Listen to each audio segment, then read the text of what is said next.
So let us start the class from a fundamental problem on electrostatics, and gradually we will take up other ideas also. So in this problem, like there are few problems in electro which we solve by concepts of energy, momentum, angular momentum. But then there are problems where other than conservation concepts, you need a bit of dynamics also. Yes, if I look into this problem purely by conservation of momentum or conservation of energy, for that matter, conservation of angular momentum, which is obviously not applicable in this case because it throughout remains zero. This problem directly cannot be solved by these concepts only. How come? Let's see. In this problem, they have given you three charged particles. Let's say this guy is plus Q. B is also having a charge of positive Q. And C is having a charge of plus 2Q. With the pattern of the masses being M, 2M, and 5M. They are left in gravity-free space. And at t is equal to 0, they are left from rest. The question was, how to find out the velocity of the three particles when they reach at large distance with respect to each other. In fact, if you analyze the problem, you can also find out the nature in which the distance between the particles is changing. So how to analyze? Like we understand that if you take this as a system, you can conserve momentum, no issues. You can conserve energy. So practically you'll have two equations from there. And because velocity of all the three particles is required, so we have got three variables. So in the final state, I need to find out VA, I need to find out VB, I need to find out VC. And I have these two equations, right? So let's see how to find that third equation. How to find the third equation. Now, before I apply conservation concepts, I want to observe the problem at t is equal to 0. Everybody was in a state of rest. Now just try to observe the nature of the forces. If you look into particle A, there is a force of repulsion F, let's say from B. So equal force on B in the rightward direction. And similarly, if I look at C, C will also repel A. Now the numerator will get multiplied by 2 and denominator distance is twice. So there is a factor of 4. So I'm saying he will repel A by a force F by 2. If B repels A by F, C will repel A by F by 2 and vice versa. A will repel C again by F by 2. Similarly, if I look into interaction between C and B, the only difference is a factor of 2. So C will repel B by a force of 2F at t is equal to 0. At t is equal to 0. And this guy will repel it back with a force of 2. Great.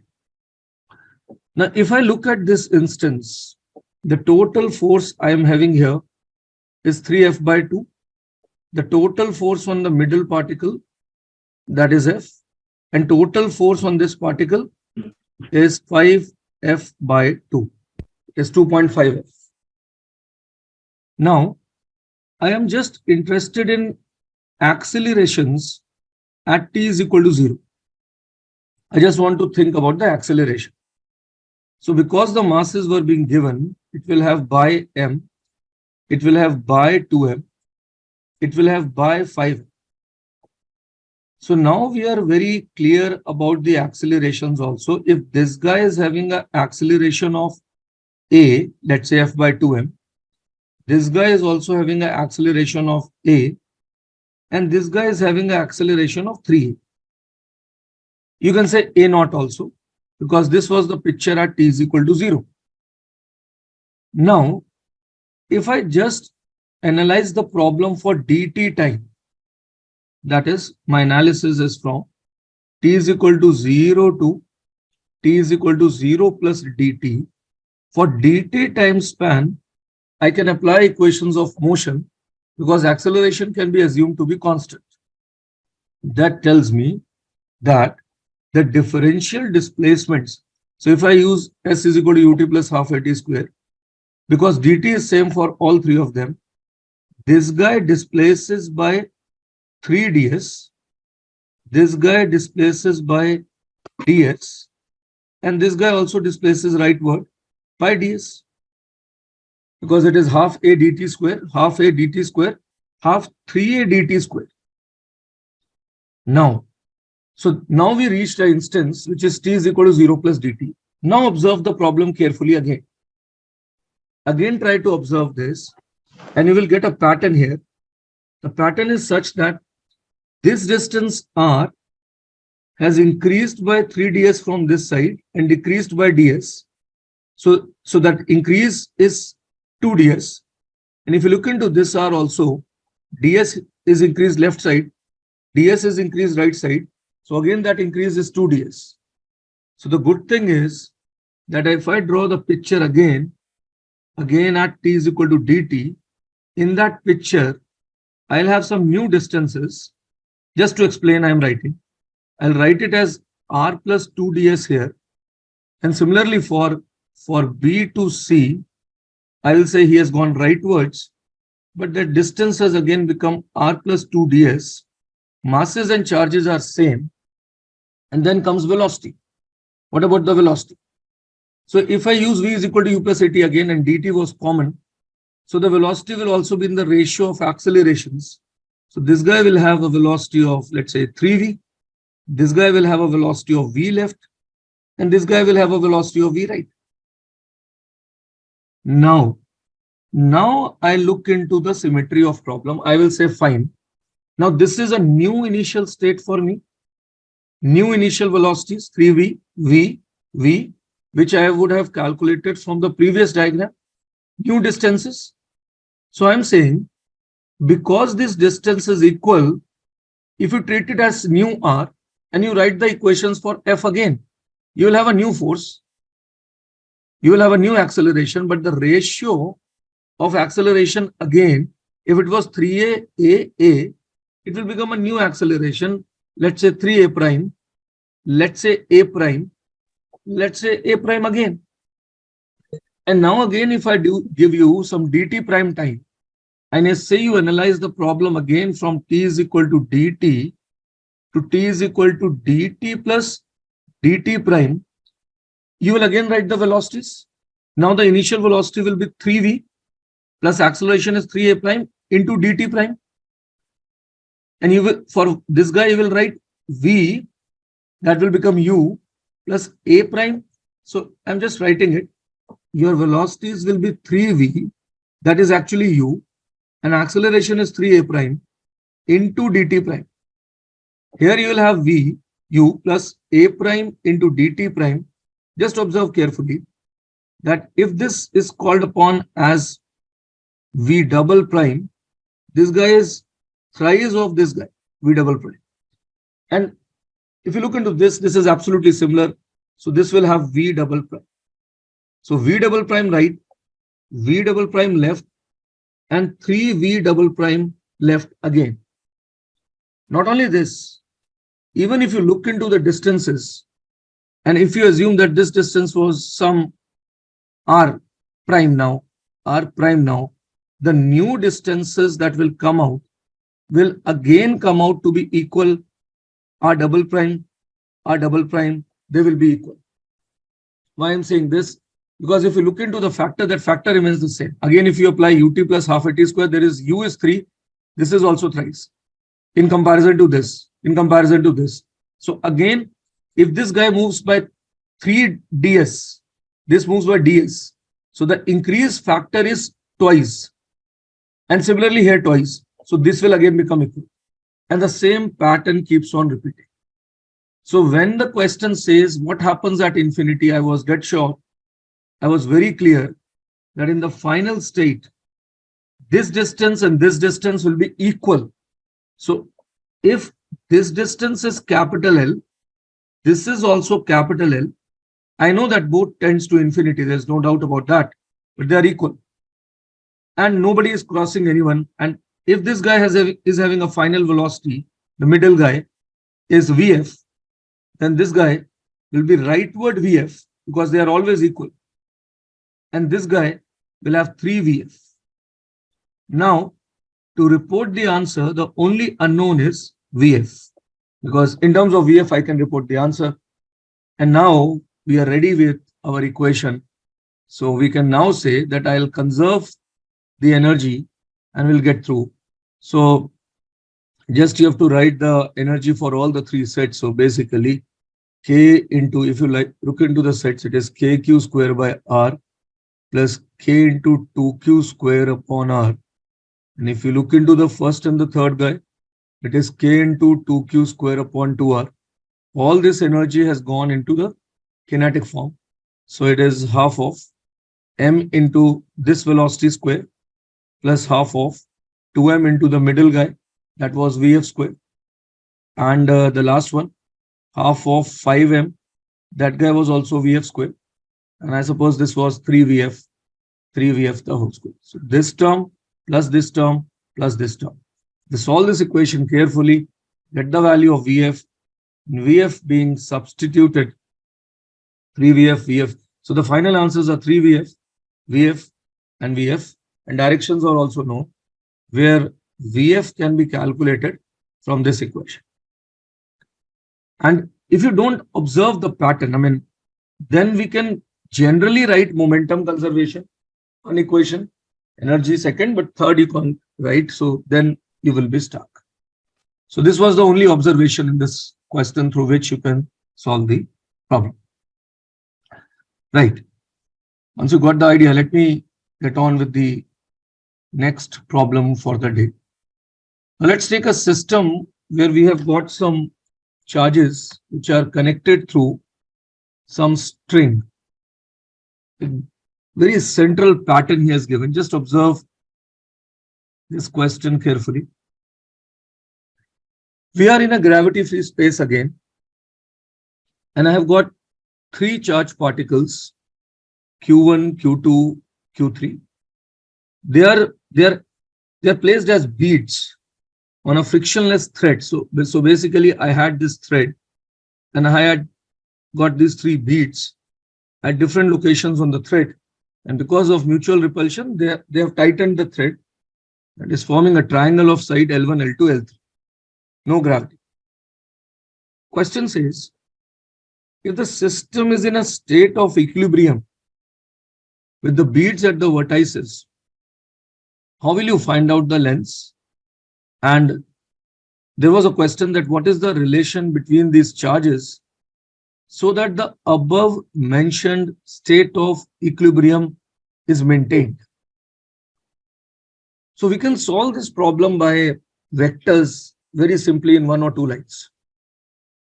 Why I'm saying this? Just observe carefully. Observe. Okay, a student solving from the basics will analyze all the charged particles, resolve all the forces. Triangle will have different angles everywhere. And if we start analyzing through that method, it becomes very lengthy. But what was expected while this person is setting this problem? The point is, we know there is a repulsion here, right? So let me mark something. If Q1, Q2 is having some repulsion, F12, let's say, and there's a repulsion along this thread, let's say F13, right? So let me first represent these forces. Similarly, there is repulsion 2, 1 or 1, 2 is same. So 1, 2 you can write. Similarly, you can write 2, 3. Here also there is a repulsion F2, 3. And then there is this repulsion which is F13. We also know that this thread will have some tension. So tension will act here T. Here also a tension T. Symmetrically, you have tension T here, and a symmetric tension T here. Now observe. I have to balance the forces on all the particles. But instead of looking into 4 forces on every particle, just convert this, visualize this that this tension can be removed as minus t here. So now you have two force vectors. Symmetrically, I can remove that and I can write minus t, and same I can do here, minus t. Now I'm saying on either particle, there are only two force vectors and the resultant is 0. And it's a property that if two forces are acting on a particle, they have to be collinear and opposite in direction if the resultant is to be made equal to 0. That means the magnitude, basically, I'm saying that F12 minus T should be equal to F13 minus T.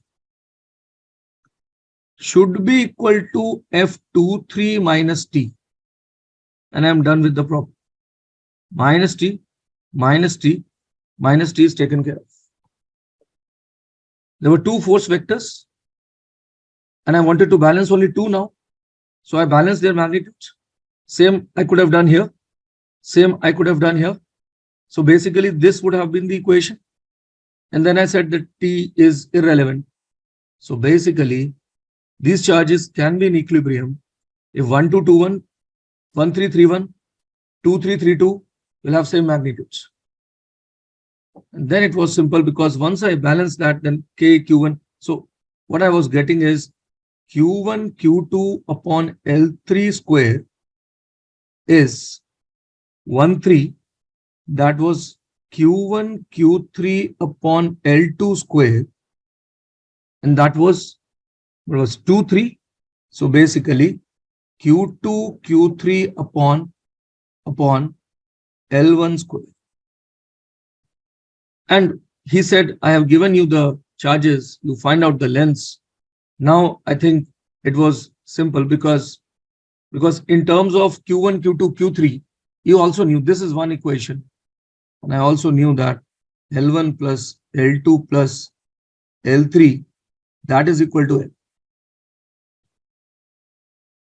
So now I'll just write these, one of them, and then by symmetry, I can answer the question. So if I just assume this constant to be equal to C, what I was getting here was, I was getting L1 is equal to, so it was Q2, Q3 upon C, the whole root. Q2, Q3, this. And symmetrically, I got the three terms, right? And that was equal to L. So I got the value of root C. So I said it is root Q1, Q2 plus root Q2, Q3 plus root Q3, Q1. That was this upon L. So I got this. So if you just need the answer, answer for idea is only this much, then it was just calculation. So you can find out L1 as root Q2, Q3 upon root C. And root C, numerator I'll have L and denominator I'll have Q1, Q2 plus Q2, Q3 plus Q3, Q1. And similarly, I leave it like L2 you can write, L3 you can write. Let's go to B part. Now he says, can you give me the relation, the inequality or the equality between the three charges to sustain such a state? So that part was simple. It was just a mathematical idea that if they form a triangle, so you just have to write the condition in B part, that sum of any two sides. So just write that L1 plus L2 should be greater than L3. Similarly, L2 plus L3 should be greater than L1 and L3 plus L1 should be greater than L2. So just write the three inequalities. You understand they convert into inequality on the charges.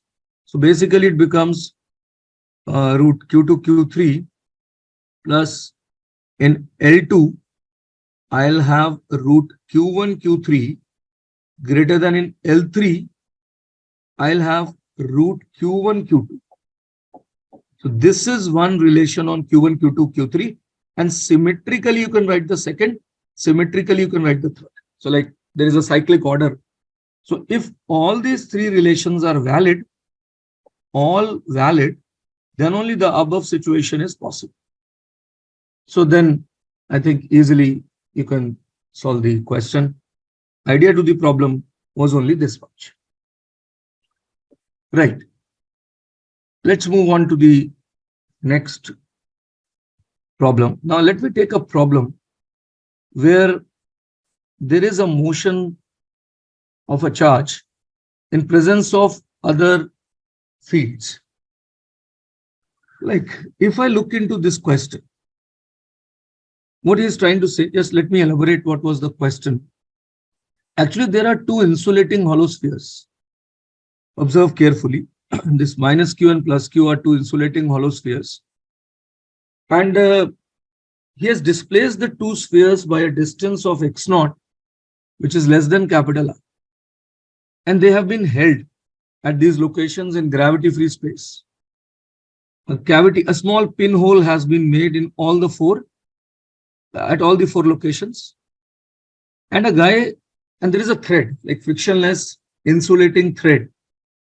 On the thread, from minus infinity, somebody pushes a charged particle plus q with some initial velocity.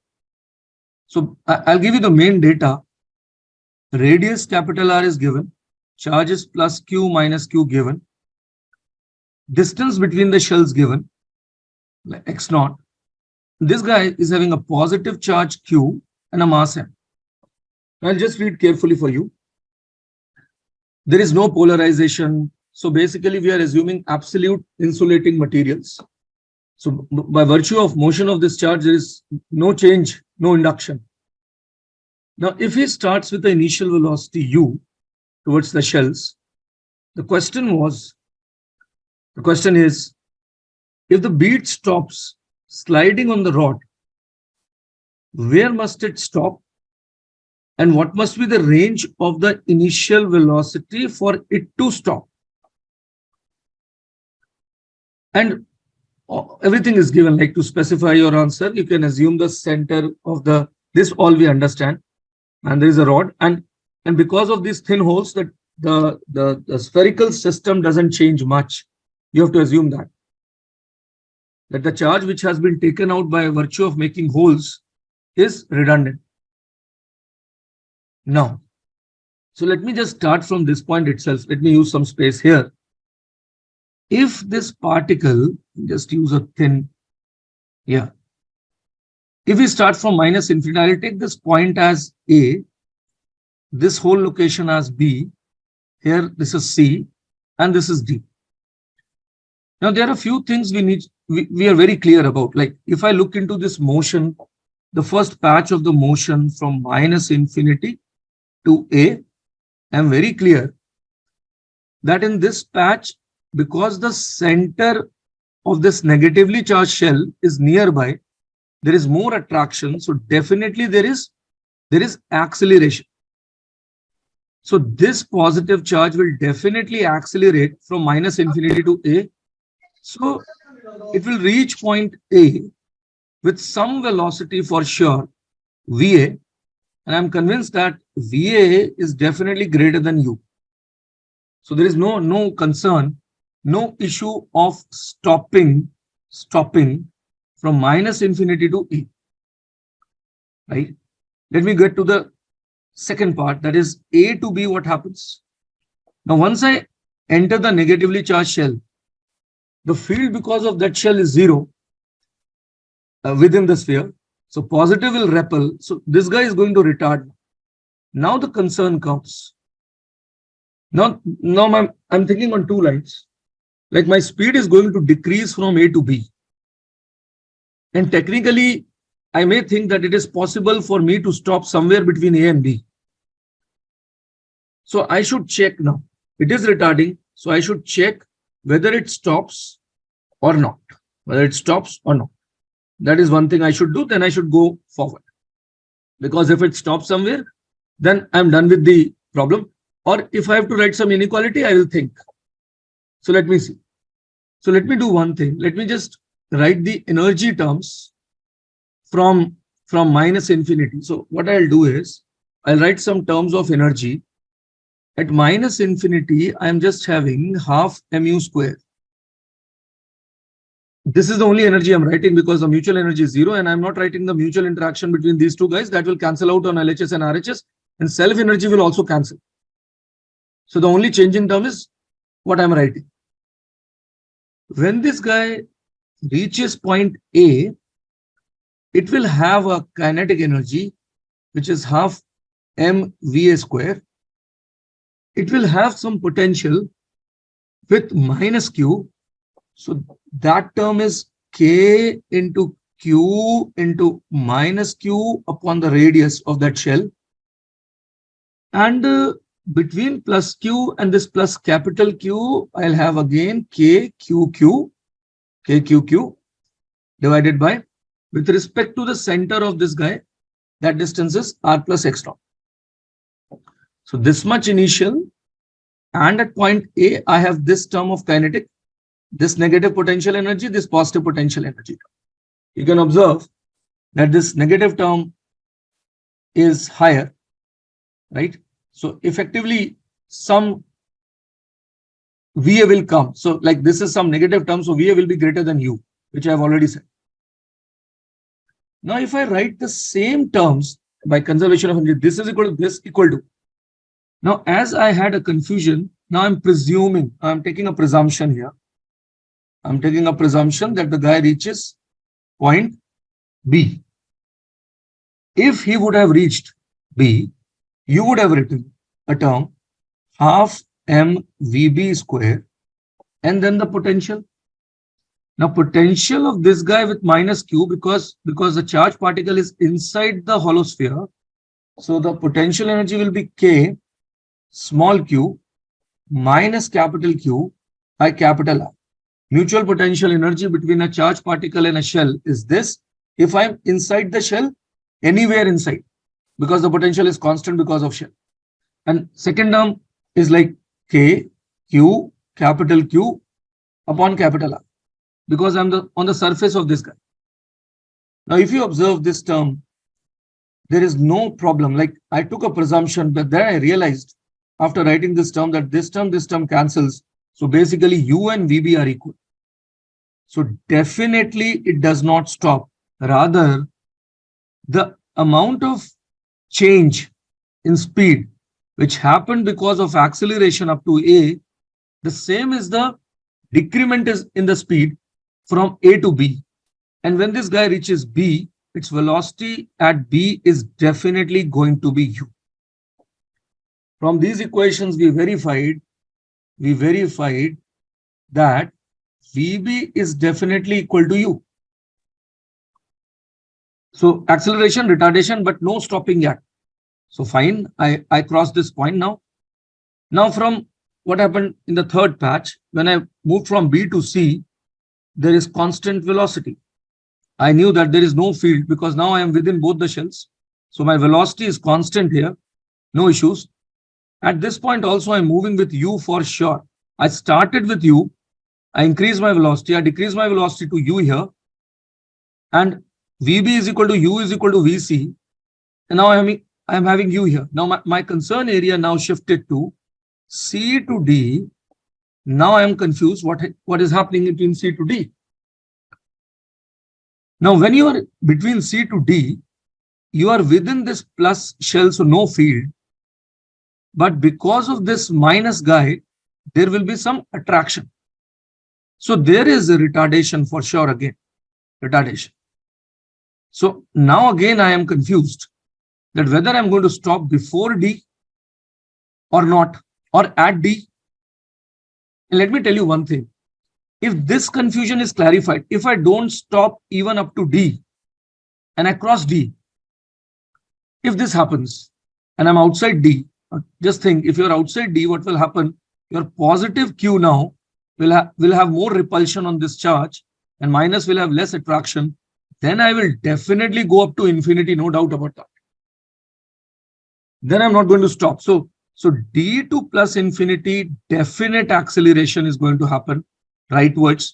And by symmetry of the problem, if I cross D, definitely I'll reach plus infinity. And by conservation of energy, if I started with U, I'll reach plus infinity with u. So the speed with which I started, I'll reach the other side at plus infinity with the same speed by conservation of energy. This is all I'm saying if I cross D. So let me just verify this condition, then I'm ready to solve the problem. So what happens? Now I'll take some assumption. It is retarding. Now I'll take the boundary condition. The boundary where it can stop is D. So for boundary condition, if it just stops at D, what I'll do is, again, I'll take a presumption and I'll carry on with the same terms and I'll say, I'll conserve the terms at D. Now what happens at D? So I've assumed the kinetic to be 0 at D. And what about the potential terms? So it is K, Q, capital Q by capital R, because I'm on the surface of this capital Q. And similarly, I have a K, Q minus capital Q. And with respect to the center, I am at a distance of R plus X naught. So I should just take that term as R plus X naught. Now observe, is this possible? You can see the first and the last terms. My first term is this positive half mu square. And if I make this 0, still this expression remains positive. So from here, I will get a value of u for which, so now I'm solving for u. So I'm writing this equation, half mu square. I'll just equate the first and the last terms. That is KQQ. So I'm having 1 by R minus 1 upon R plus X naught. This is giving me some value of u for which I stop at point D. Right? And if you give me speed which is greater than this, then even at this point, I'll have some positive term. So if I want to answer the question, let me just, now I'm ready. So u is coming out as, it is 2kqq by m, 1 by R minus 1 upon R plus X naught, the root of this term, plus minus is gone, so plus. Now this is my speed with which I'll stop at D. So if I keep anything which is greater than this value, I will never stop. If my u is greater than this, never stops, and the guy will definitely reach plus infinity with the speed of u rightwards. And honestly speaking, if you understand now that if u is less than this value, it will definitely stop somewhere between those 2 points. So C and D, between C and D, and it won't stop permanently, definitely stops temporarily between C and D, and then it will go back. It will finally go back to minus infinity with the speed of u leftwards. By symmetry of the problem, I can say temporarily its velocity will become 0. And because of the force of attraction on the other side, it will start reverting and its path will be inverted. It will go up to minus infinity with the same. Right? And boundary value is very hypothetical. Like if this happens at the boundary, it will just stop at that point temporarily. And then the repeat of the motion. So the question was, what must be the range of velocity? So I don't have to find the location. So I have told you, should I put this is fine. Less than equal to equality, it just stops, you understand, like equality, it just stops at D and then goes back and goes up to minus infinity. So all the 3 conditions I have analyzed. Once you understand this, you can solve the problem. Right, let us go to another problem. A very fundamental problem, and then I'll take other concerns. This is also very simple, what I should say, it can be put up in a form of multiple correct question only, just based on observation. If we read this question carefully, let's read. He says that there is a point P which is equidistant from both the plates and near one edge of a parallel plate capacitor as shown in the figure. In the experiment, we are maintaining a charge Q0 on the bottom, and the potential and modulus of field at this point are measured to be for different values of charge on the upper plate. Now what he says that he wants to plot this graph. Now understand, the graph that he has given is given for three distinct values. Like for R is equal to 1, they have said the potential is V0. For R is equal to 1, they have said the field is E2. For R is equal to -1, they say the field is E1. These are moduli of fields. Now he is saying, can you determine the analytical dependence of the potential at this point on R? And R is the ratio of charges. So basically, this Q is written as R times Q0. So given that, given these values, which values we are talking about, given V0, given E1, given E2, V0, E1, E2, can we find or write the expression of potential at point P for general R, general value of R? That is one question. And similarly, I want to write the field vector at point P in terms of that general R. Right. So let us think. Now, when I will write the potential here, I'll just try to observe what he has said. He said, if R was equal to 1, this value was V0. So what he is trying to tell me is, when this was Q0 and this was also Q0, if I just draw this diagram, then the potential at point P, which is equidistant, was V0. So you can observe it like this, like the same concept which we did in the last class. If you take all DQs and write all the terms, right, and symmetrically you write this. So we understand by symmetry that both of them are giving V0 by 2, V0 by 2 scalar contribution. And if you say that I'll make this charge R times, keeping the same, my answer is these guys will contribute V0 by 2 symmetrically. And when I will take contribution of this guy, every differential charge will multiply by that factor. So what I'll do, I'll distribute it as dq1, dq2, dq3, dq4, dq5. And then when you are multiplying everything by R, I'll multiply all the individual elements by R. And when I will write these terms here, like k dq1 upon R1. So now it will be k R dq1 upon distance. So in every term that will come out as constant, so I'll say it is R V0 by 2. My answer is simple. It is V0 by 2 into 1 plus R. Remember, like, fine. I mean, I could have written directly as my answer because charge has got multiplied by R0, but that is not the right explanation. Charge has got multiplied by R at every differential location. So every differential contribution changes. So your answer remains the same. Now if you talk about field, let us think the same way with some vectorial feeling to the question. Now what I'll do is, I'll say, fine, all these contributions will come here and these vectors will have every vector. For when you say Q0, you took ratio as 1 and you said field is E2. That means we understood that for every repulsion here, there is a symmetric repulsion and net field is rightward. So basically this E2 is E2 I cap for Q0 contribution. And I think this way, that every element and its symmetric element are having same contribution rightward and vertical components are cancelling. So I got some idea.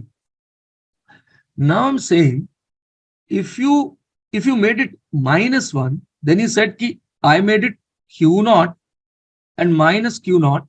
So by the same idea for every element, now instead of that repulsion here, the same attraction, and the repulsion here, the same attraction for minus. So in that case, what has happened is this guy will have repulsion now because it has been kept positive. This is having attraction. So I'm having a vertical component. Now he is adding the summation of vertical components and he's getting that value as E1. You observe this thing that in first case, the elements are like this and resultant is forward. In this case, if I make plus Q0 minus Q0, the same DEs I am taking. DE, DE, this vector is still DE, this is still DE. The thetas are also the same for the vectors. Resultant is vertical and this is resultant is horizontal. You understand that he is trying to give me some contribution and then he is trying to multiply the upper charge with R. And he wants me to write the answer for the field.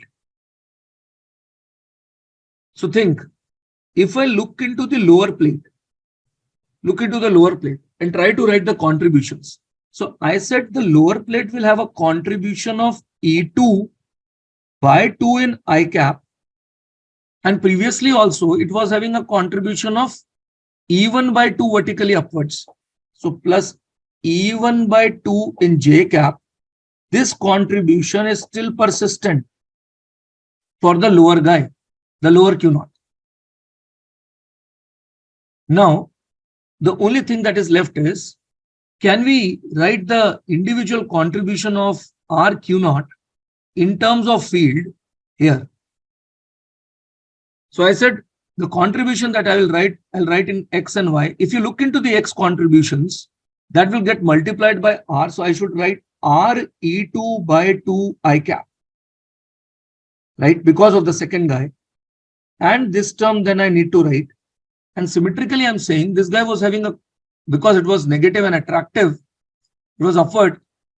If it is R Q0, it is downward and multiplied by R. So I'm just saying minus R by 2 E1 J cap. Just observe. It should be like this. Complete thing should be my answer. Where this term should be, I just said ki individual contribution will be by 2. And instead of minus Q0, he has made it plus R Q0. R can have a negative value also. So I said now the contribution is repulsive and every contribution multiplied by R, even the component multiplied by R. So I just multiplied and took 1 by 2. So like if you add I cap and J cap carefully now, you will get your answer.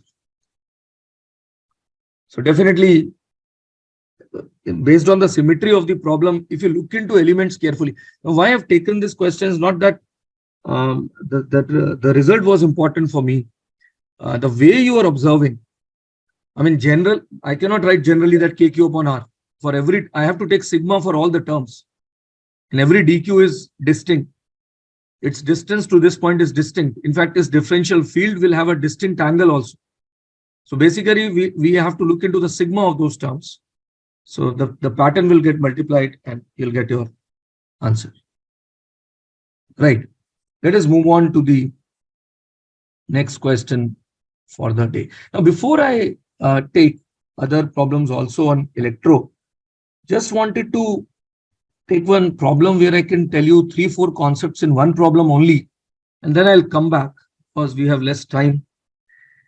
I'm taking a very basic problem where I will analyze other concepts. Just read this problem 105.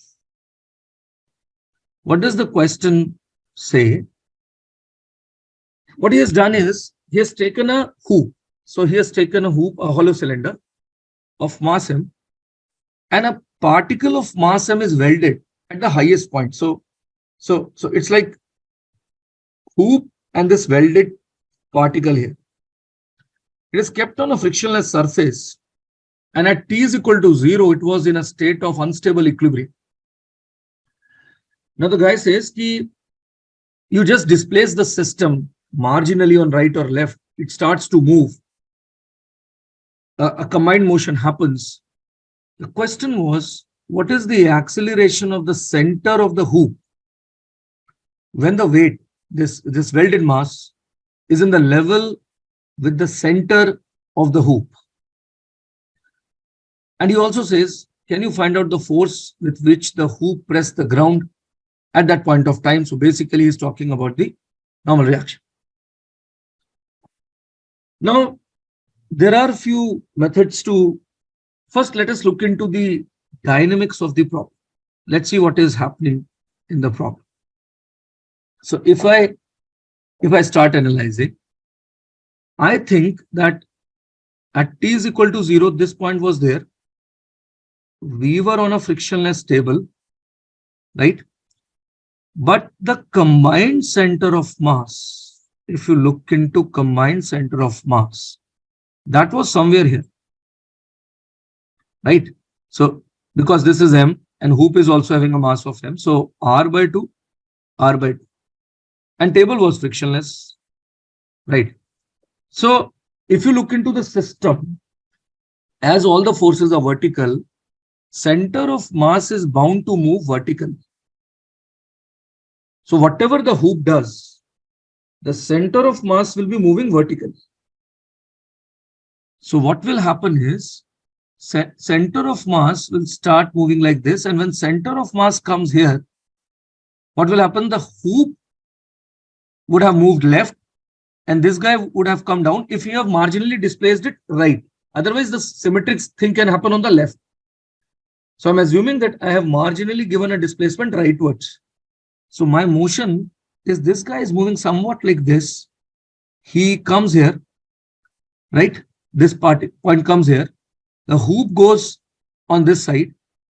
The particle is here, and the structure somewhat seems to be like this. Maybe like this. So center of mass is here. Just you can draw it perfectly. Your guy is here. This guy M. And the center of hoop is somewhere here. Right. So I was talking about this point as P. This is center of mass. C. This is C prime position now, vertically downward. And this point O has gone left to this point, O prime, the center of hoop. And this guy has followed some path, and it is now here at this point. Right. Okay. Now, at this juncture, when our particle which has been welded is at the level of the center of the hoop at this point of time, if I draw this black situation separately, I'll come back to this figure just for the simplified format. I'm saying if this is my situation, this is my O prime, this position, this I've taken as P, I'll take this as P prime, this is my P prime, and somewhere here is my center of mass, C prime. This point is in contact with the table, and remember, this is not ICOR. This point is not ICOR because table is frictionless.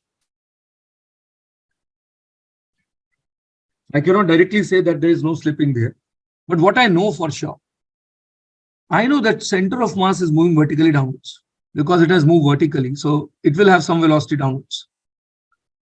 I also know that the velocity of this O prime left, let me call it V, right, will be same as velocity of this point left because they are a part of a rigid body. So distance between these 2 points cannot change with time. So their velocity along the radius will be the same. Or this is also clear that the center of hoop at this point cannot move vertically because throughout center of the hoop is moving left. It cannot move vertically. It is on the table. Now this guy can move vertically. This guy can have motion vertically. So this V and V will be the same, first thing. And secondly, if this guy is having a downward velocity, VC, because it is moving vertically, then definitely this guy will have a velocity 2VC. 2VC. Why? Because velocity of center of mass will be the average of these two velocities because the masses are equal. And because this guy is not having any vertical velocity, so this will have twice. So that center of mass becomes VC.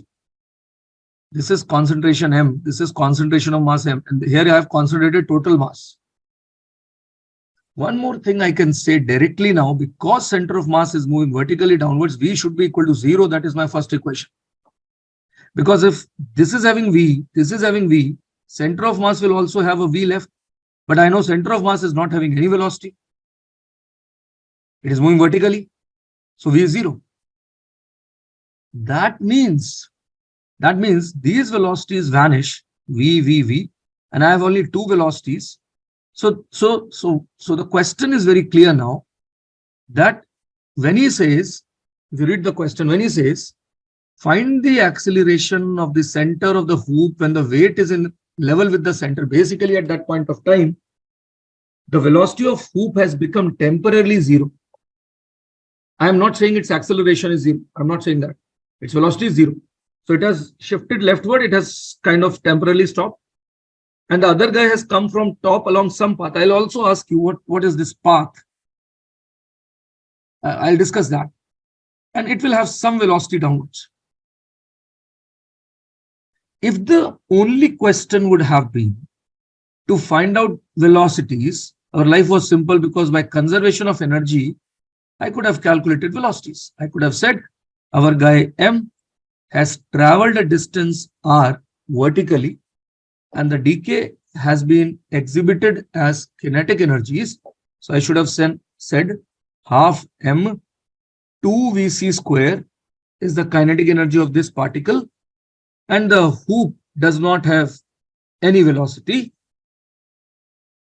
But this motion is only for the translation. Now I'll just make some supposition. I'll say this guy is not having any velocity, but it is rotating anti-clockwise with some omega. Maybe it is rotating, feels like. So when you are conserving energy, you need that term also for this person. As far as this particle is concerned, observe very carefully. I'm writing the term and just think, should I write more terms or this will suffice? Just think. So I'm writing half ICM for my hoop, that is mr square omega square. I'm writing this term is equal to this term is plus this term. And I'm saying kinetic energy of this particle has been taken care of. I need not take its contribution in moment of inertia, because I'm treating this particle as a separate particle pasted on the hollow cylinder. So I've written its total energy.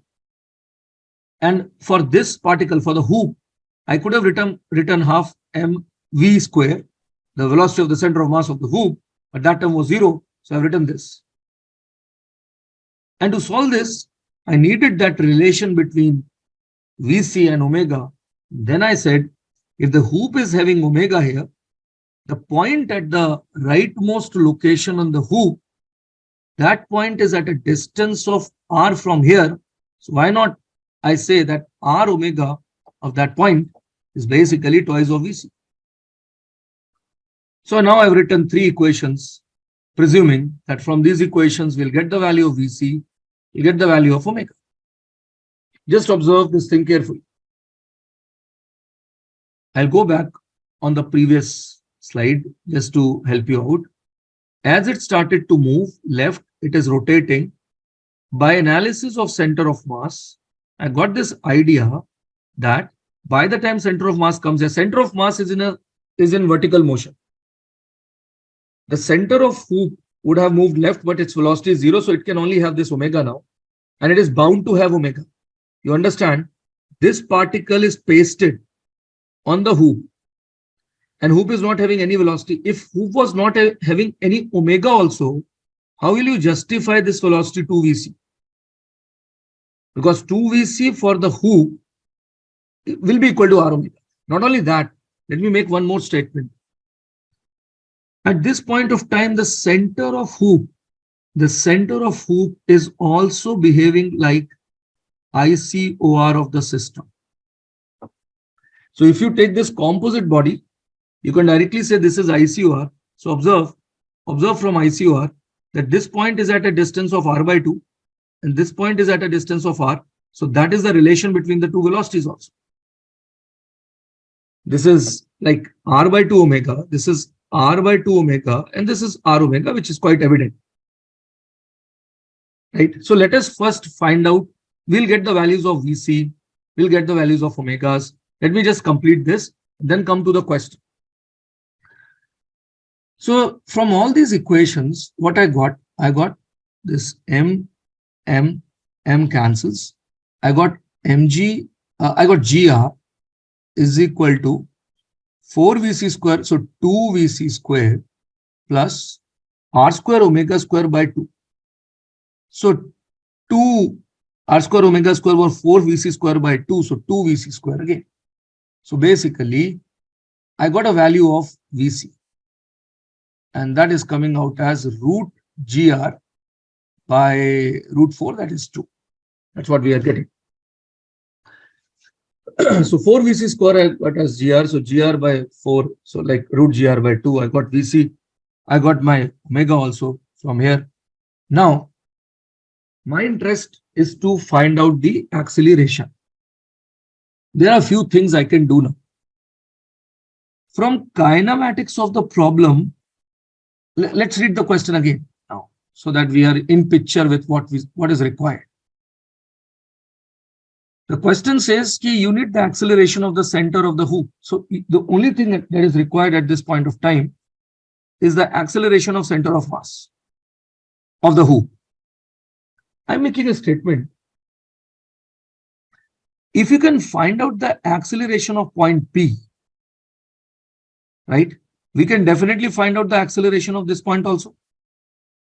And one thing is very clear to me. Let me make more statements. I am saying if hoop, this point cannot have any vertical acceleration. Nothing is possible because the center of the hoop is moving on a horizontal table. Only thing is, it can have some horizontal acceleration. I strongly believe that acceleration at this point of time is rightwards. Because I think when the hoop started, the velocity of center of mass of hoop was 0. It started to move left and it stopped. So definitely it would have accelerated and it would have retarded. So by the time it stopped, its acceleration would have been rightward. Then only it could have stopped. So if this is having acceleration rightward A, I am convinced that my point P prime can only have a leftward acceleration A, because our center of mass doesn't have any horizontal motion ever, no horizontal acceleration. So by the concept of m1 a1 plus m2 a2 upon m1 plus m2, because the masses of hoop and particle is equal, so if this is having right, this will have left, same acceleration. And that is what is the question also. A. I am not saying that P is not having vertical acceleration. It may have some acceleration. So simultaneously, if I assume that P is also having a vertical acceleration, let's say AY. So I said that this guy, like M1, A1, so this will have a vertical acceleration AY by 2. Center of mass. And both the masses are equal. So let us just finalize our kinematical picture. At the instance of interest, when we are solving the problem in terms of acceleration, hoop ka center will not have any vertical acceleration or is only horizontal A rightward. Particle will have leftward A. Center of mass cannot have any horizontal acceleration. Vertical, nothing with the hoop. This guy will AY downwards and this is AY by 2. This is what is coming to my mind. And A is unknown, AY is also unknown, but question only demands me to find out the value of A, the horizontal acceleration. Now there are a lot of methods, not many ways of looking into the problem. And let me clarify this thing. I will stop analyzing the problem. As far as examination is concerned, I will write one equation, I'll get the answer. So I'm not interested in just solving this problem. I'm interested in analyzing this problem, because if I make a good matrix out of this problem, I will ask each and everything. So let us not focus on what the question is saying. Let us focus on this situation and analyze. He can ask anything. He can talk about the motion. He can say what happened to the center of the hoop. At this instance, whether it is a retardation, it is an acceleration, all these ideas can be asked about. And yet I have not analyzed the free body diagram. The force and the torque equations I can definitely analyze. Let's say if somebody says, sir, fine, just finalize the problem that way. So what I could have done is, I would have said, fine, In the final situation, I will draw the free body diagram. The simplest thing. I'll show a mg here because of my particle. I'll show a mg here for hoop. My center of mass is here. I'll have a normal reaction from this point, right? No friction as such is acting. I'll try to write the torque equation about center of mass. This distance is r/2, this distance is r/2, center of mass is down. So if I write the torque, it is clockwise alpha. So I'm getting n into r/2 is alpha into moment of inertia about this point. So let me just write it carefully. What should I say about moment of inertia about this point? So for the hoop, I am having mr square from here. So I'm having mr square plus m into r/2 the whole square plus m into r/2 the whole square. So I've written for this particle and I've written for hoop principle of superposition. So what I'm getting is nr/2 is alpha mr square and all my terms 1/4 and again this factor of 1/4. So 3/2 and r. So n is equal to alpha m r3. Just check. Alpha mr square 3/2. So I've cancelled 3 I've got. I also cancelled a r. So alpha mr3. This is one equation between n and alpha. And then I can say, fine, if alpha is the angular acceleration about combined center of mass, the same is valid about ICOR, and this point was ICOR, alpha. So from ICOR, if I observe center of mass, my distance is r/2. So center of mass will have a downward acceleration of r/2 alpha. So then I'll write force equation. I'll say net downward force on the system is 2 mg minus n upwards is equal to total mass 2m into acceleration of center of mass is r/2 into alpha. And from these two equations, using my center of mass concept, I'll summarize my answer. I'll say 2 mg minus n is, this comes out as mr alpha, and this mr alpha comes out as n/3. mr alpha, which comes out as n/3. So what I'm getting is 2 mg is n plus n/3. It comes out as 4n/3 is 2 mg. So then you get your answer that n is 3 mg/2. So I can obviously find out my answer through this method. I'll find out the value of n. What is this 3 mg/2 result depicting? Basically, in the question, he also said, with what force does the hoop press on the ground at that instance? So that was my normal reaction. That is known. Still, I need the acceleration of the center of the hoop. Now, if you observe the forces, the vertical forces, they can give you the picture for AY. AY, if you need, we are done with it. Now, somebody can put it this way. A person can say, sir, A is required. For that, I'll look into omega from this point. Now, I'm making few things. I'm putting a few things rather. So what I'll do is, okay, this is my ICOR. I'll say it is having some omega. I'll go in the frame of ICOR. I'll try to observe this point P prime. I'll say it is having circular motion. So it will have a leftward acceleration of omega square into radius, and that radius is r. So I'll say P prime point will have this much left and something right, downward, whatever is AY. And this, you understand that whatever is acceleration of P prime left, the same is true for this right that I've analyzed. And for this value, because already by energy method, I've calculated omega. What was omega here? Omega term was 2 Vc upon R. It was 2 by R, and Vc was root gr/2. So omega was basically root g by r. So if omega is root g by r, this term comes out as g. Just observe. My acceleration for P prime point, I tried to analyze from this point. I said with respect to center of mass, ICOR, P prime is having some acceleration because it is in a state of rotation. And that acceleration is omega square r. I'm at that distance. Just observe the calculation and now explain that what changes should we do here to find out the acceleration. Now I am making a statement just to check how you think. Everything I've analyzed, I've got omega, I got my alpha. My only interest is acceleration of P prime left, which is A. If from this point I've observed the acceleration of this point, so already this point was having acceleration, right? So once I got into the frame, I should have said that the acceleration of that point is not A, it is 2A.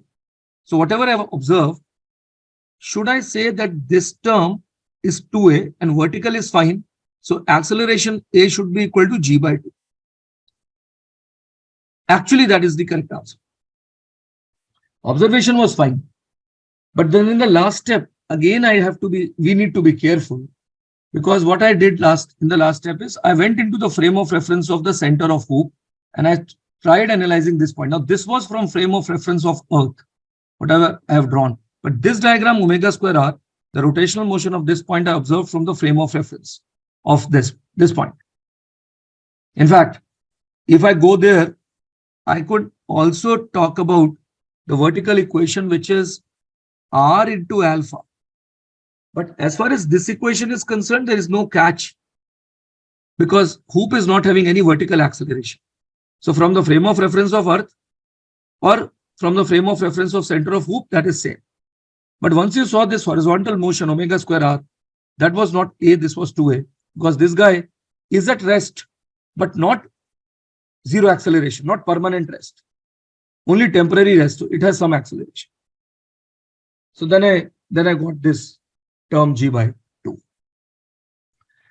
Now, once we solve this question through energy, everything, dynamics also, now I want to induce one more concept in the problem.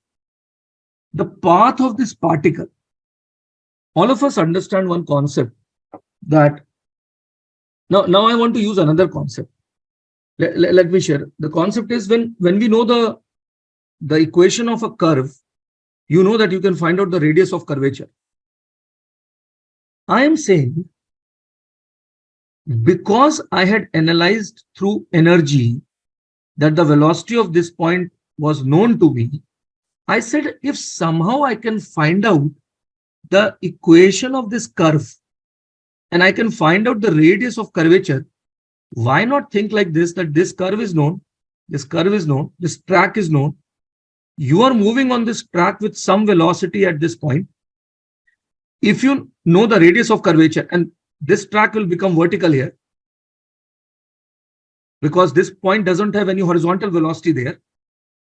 If you find out the radius of curvature of the track, let me say that radius of curvature is ROC, and you know the velocity of this point downward, shouldn't you say that the acceleration in the leftward direction, shouldn't we say that by another method, that this acceleration is the velocity of P prime point square at that point upon radius of curvature?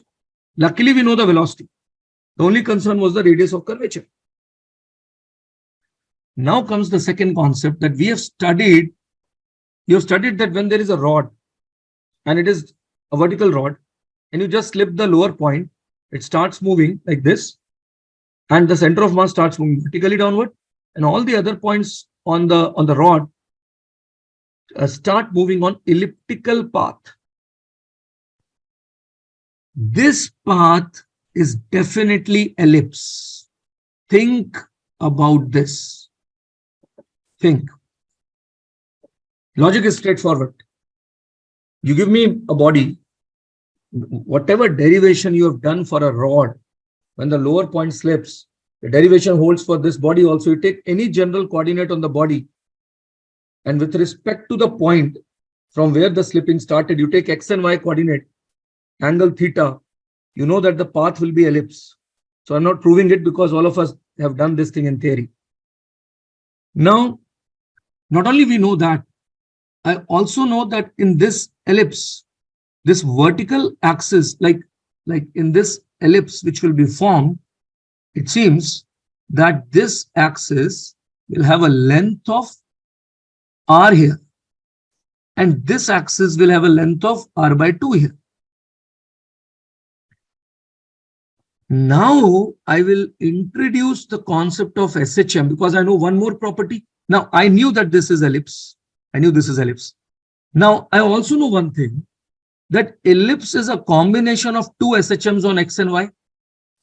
So I know that if this is elliptical path, the y shadow, the y coordinate will do SHM with the amplitude of r, and the x coordinate will do SHM with the amplitude of r by 2.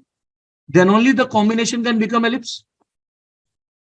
So if you observe carefully, what you will get is the y coordinate, the y SHM will pass this point with a velocity which is a omega, because the amplitude in the y direction is r. And let me take a omega like this. I mean, just not to confuse you. In the y direction, if the SHM passes from the mean, the velocity is a omega. So you'll write r omega, and acceleration is 0. And if you look into the x coordinate will have a amplitude of r by 2. And when you will reach the extreme, it will turn back. But the acceleration leftwards will be what? Omega square. So omega square into amplitude, and that amplitude is r by 2. Right? So when this particle reaches here, its leftward acceleration is omega square into r by 2. Right? And its vertical velocity downward is r omega, because the angular frequency of oscillation will be the same. What I'm trying to do is, I'm trying to find out the radius of curvature through this. Now what I will do is, I'll write this acceleration omega square r by 2 is equal to velocity square, so r omega the whole square upon radius of curvature. So omega square will cancel out.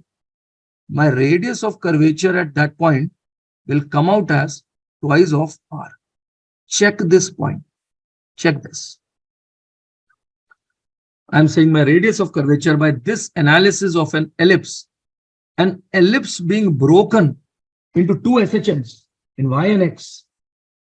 And I knew that for y motion, I'm crossing this point, and my velocity, when I will move on ellipse, my velocity in y direction is basically the velocity of this SHM.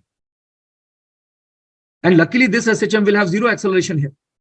So the acceleration of the elliptical particle here will be the acceleration of x SHM. Velocity of y SHM, acceleration of x SHM. Acceleration of x SHM is angular frequency square into amplitude. And amplitude of x SHM is r by 2. Velocity of y SHM is amplitude of y SHM, which is r, into angular frequency, which is omega.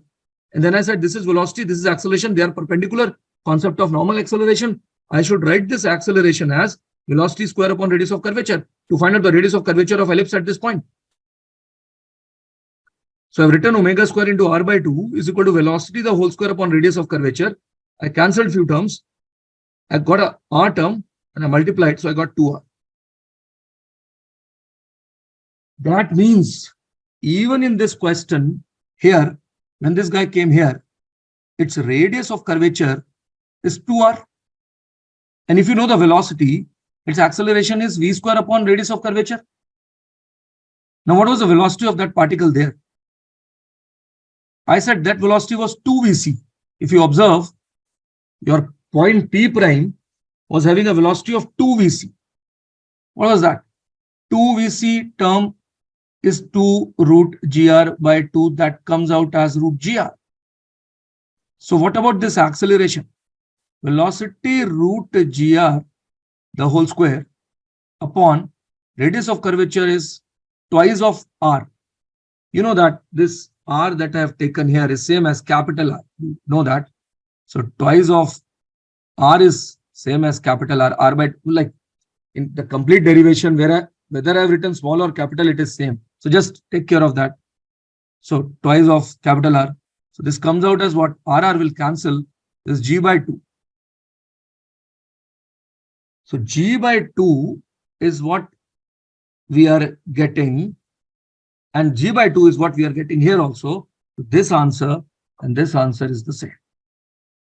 But this is by absolutely different concept, and basically I took this so that I could have recapped that a lot of ideas have been used. This rod being moving like this, that point is elliptical, ellipse has a combination of two SHMs. So radius of curvature of ellipse, radius of curvature of ellipse is radius of curvature of this guy. Velocity of this guy was known by energy method. So I could have directly done this. I could have got my acceleration without writing the force equations. What I have proved is that to find out this quantity, you don't need ICUR, you don't need force equation. I can use those methods, but by dynamics of the problem also I'll get the answer, and by other method also will get the answer. Obviously, when he says find out the normal reaction, then you have to draw the free body diagram and all the analysis that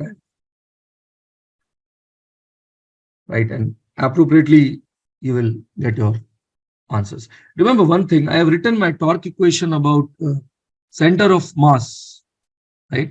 Those things you can play around. I mean, somebody can say, sir, fine, if I know that this is ICUR, I could have directly written equation about this point. Those things you understand quite well. And you will get your alpha also about this part. And you will get your answer that way also. Yeah. So Pranay, you want to say something? So how did you conclude the ellipse, like the path is an ellipse? Yes. Tell me one thing, if I give you a uniform rod and I analyze a particular point, the matter of fact is, let me just analyze this for you. The matter of fact is, for any structure which is given to you on a frictionless table, we understand that center of mass is going to move on a straight line. If you look into any other point, it will have some location. The structure will have some orientation, and my point will have some location. So I'm saying, irrespective of the structure, with respect to the starting touching point, if I treat that as my origin, and whichever point you are considering, wherever it is, it will have some X and Y coordinate, and orientation of the body with respect to the bottommost point, the point which is in contact, whatever be the orientation of the body, just observe one thing. For this orientation, theta, and you also know one thing, that the distance between any 2 points lying on the body cannot change with time. So I just wrote the X and the Y coordinate using the fact that distance between any two fixed points on a rigid body cannot change with time. Then with respect to that distance, I wrote the Y coordinate in terms of sine theta and X coordinate in terms of cos theta, and eliminated sine theta and cos theta.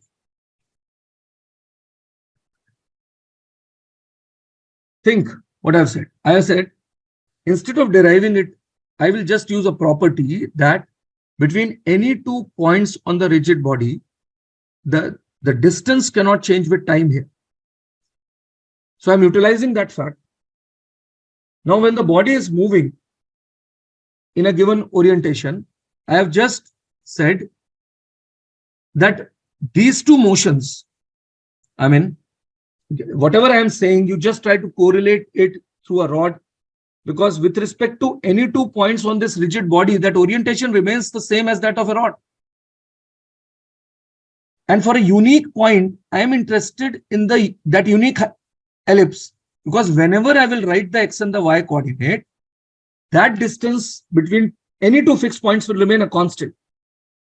And I'm saying basically what we are doing, the X and the Y coordinates we are writing with respect to some theta orientation at that point of time.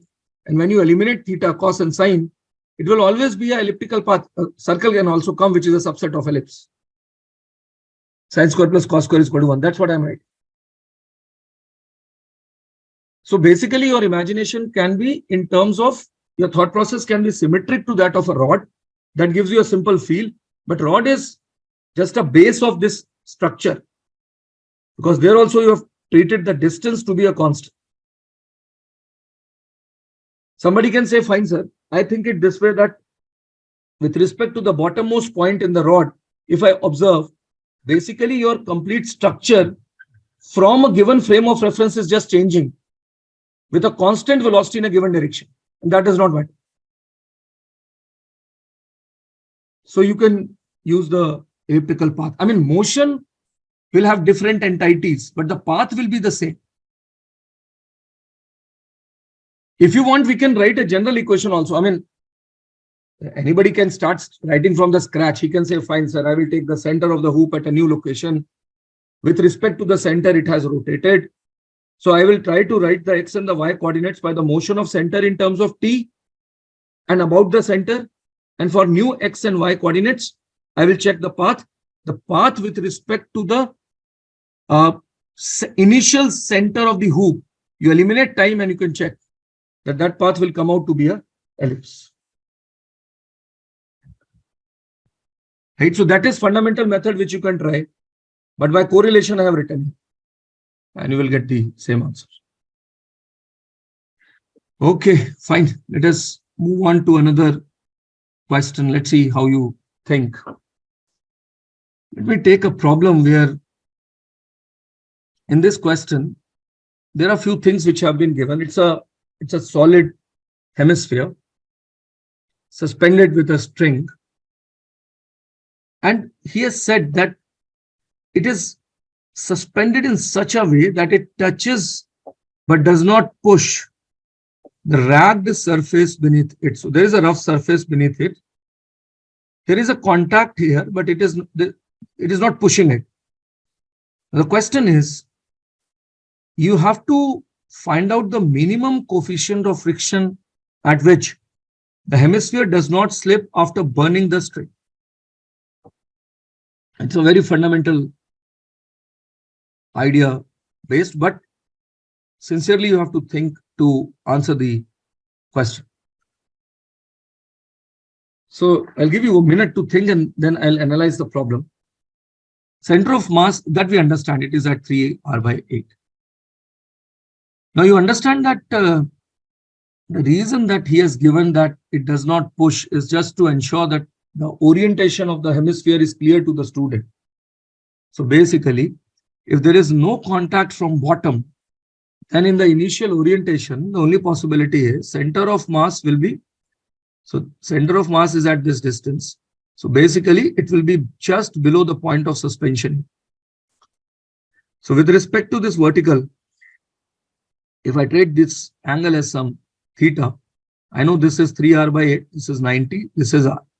So just to write that, I mean, if I take cos theta, it is coming out as r by, so it is coming out as what? This is 3 r/8. In fact, better hai ki you take tan. Just take tan here. So my tan theta is 3/8. Tan theta is 3/8. Now you cut the string and think. So let me just elaborate the problem for you. Just to write it. I got the initial angular orientation of my solid hemisphere. Now I cut the string. So immediately it will form a grip there and it will have a tendency of slipping. But you don't want it to slip. And he has not said that you don't want it to slip at that instance. He has said you don't want it to slip ever, like slip ever. So first of all, let me check what happens at t is equal to 0. So immediately there will be some forces acting here. I'll have a normal reaction. It seems like that it has got a tendency of slipping left. So there's a static friction rightwards, Fs. And it seems that there's a weight acting here, which is mg. I need to find out a condition on m to solve the problem. So there are a few equations. It seems that this point is also the ICOR. So you can directly write your torque equation about this point and symmetrically about this. First of all, let us find out that mu min. So what are the equations you will write? So let me do one thing with respect to just, it will be helpful in calculation. I'll connect this line here. I'll call this distance as some d, and then there will be a normal to this that I'll draw. And about ICR, I'll say that the center of mass will have some acceleration, which is d alpha. So my thought is that if I can tell you that this angle as such is some beta, my equation is Fs is coming out as m into d alpha into cos beta. And if I look vertically, I'm getting mg minus n is m into d alpha sine beta. I'm getting these two force equations. As far as this torque is concerned, just to write alpha about this point, I could have directly said alpha is mg into, just check, I've taken beta. So with respect to the normal here, and so this angle is also beta for me. Remember, this line and d alpha line is not the same. So like this is different. This is not along the line of symmetry. This purple line is different. And this line is different, is perpendicular to d. So with respect to vertical, and this angle is beta. So I'm saying alpha, and I don't know the value of d yet. So the torque of gravity is mg beta. So d sine beta upon you need moment of inertia I about ICR here. And I need fourth to write moment of inertia about this point. Just observe carefully what you will have to do. From this point, first you will go here. So moment of inertia about this point for solid hemisphere is again 2 by 5 mr square. Moment of inertia about this point for solid sphere is 2 by 5. So by symmetry, hemisphere also it is the same. Then from here you'll come here. So you'll write minus, because you are coming to center of mass. So minus this distance. So m into 3r by 8 the whole square. And then from here to here, then here to here. And plus md square. This much is your I. If you know the value of I, substitute here, you can find out your angular acceleration, and which will be required everywhere. Remember, we also need geometrically what is beta. So I need to write my fifth equation also and sixth equation also. Right? Remember, tan theta is already, I'll comment it as A equation. Comment it as A. And what is sixth I'm thinking? I'm thinking whatever is my Fs, that should be less than equal to mu into n. That is the inequality. Right? So everything I've written. One equation I just want to write by geometry for beta. So check. What are you getting? Just check for beta, because if I just take in this triangle, if I take this line here, I can find out the value of beta. Because if this distance is known to me, right, and this distance is known to me, I'm ready to write beta. So I'm just willing to write an expression for tan beta, which all of you can solve carefully. Just write this distance and the vertical distance. And observe theta carefully. So I think just because of scarcity of space, everybody can observe that very easily. Like this line is coming. This is vertical. This came there. Some geometry is wrong. So this was theta. This was r. This is 3r by 8. Then we went vertically down like this. I've drawn it like this perpendicular. And I've drawn this line. I've called it as d. I've called this value as beta. And remember, this angle was like 90. So all these angles were known, theta, 90, 90 minus theta, again theta, again 90 minus theta. And check the values. Can you write tan beta easily now in terms of theta, because theta was already known to us.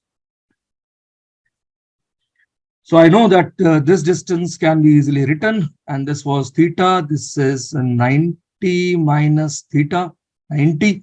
So r sine theta, this is r sine theta. So it is r sine theta divided by the base, this value. And this total height is like r. So it is r minus this value. And this value is 3r by 8 sine theta. So 3r by 8 sine theta. So r cancels. Now it is 8 sine theta upon 8 minus, just calculation, 8 minus 3 sine theta. Now a lot of calculation is involved. I've written everything. Beta is known to you, basically. That's what I wanted to say, because theta was known. Given beta, you can find out all the forces, angular accelerations. I've just taken ICOR, taken R alpha from this point. Now D is also required. You understand this distance D can be easily written because beta is known. So you can find out this distance. All these distances are, this is known, this is known. So basically, if you write a seventh equation, D is also known to you. Now I leave it to you. Like, do the calculations properly and try to get the result. Think about this problem by other methods also. And I'll meet you in the next class. I have another class. So I just took a bit more time. Take care, students. See you in the next class. Bye-bye.